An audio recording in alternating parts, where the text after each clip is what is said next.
윤석열 대통령이 이번에 브리핑한 석유 매장 가능성이 높은지 낮은지 아직 알 수 없습니다. 대한민국 국민으로서 석유와 가스가 많이 매장되어 있기를 바랍니다. 그러나 분명히 짚고 넘어가야 할 점이 있습니다. 대통령의 직무수행, 즉 브리핑의 내용과 과정의 문제입니다. 매장이 확인되어서 체불한다, 몇 년치 사용량이다, 경제성이 있다는 확정된 내용이 아니라 가능성이 있다는 것입니다.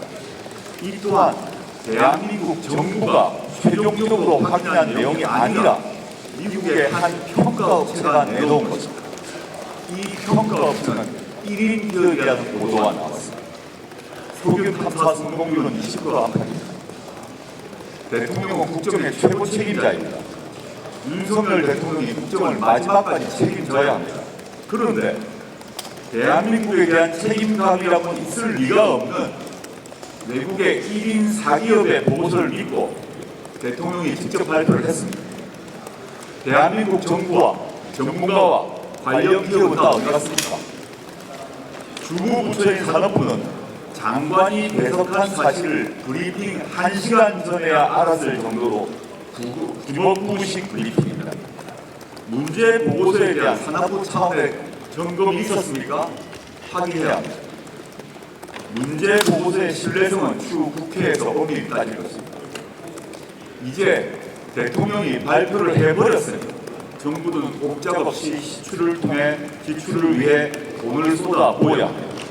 자그마치 5천억 원입니다. 국정을 이렇게 대충 운에 맡겨도 되는 것입니까?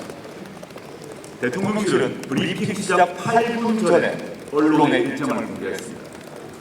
대통령은 고작 4분 발표 후에 질문도 안 받고 떠났습니다.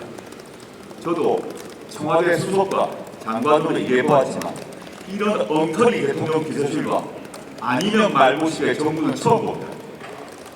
윤 대통령이야 늘 그렇다고 칩시다. 별로 달라질 게 없어 보입니다.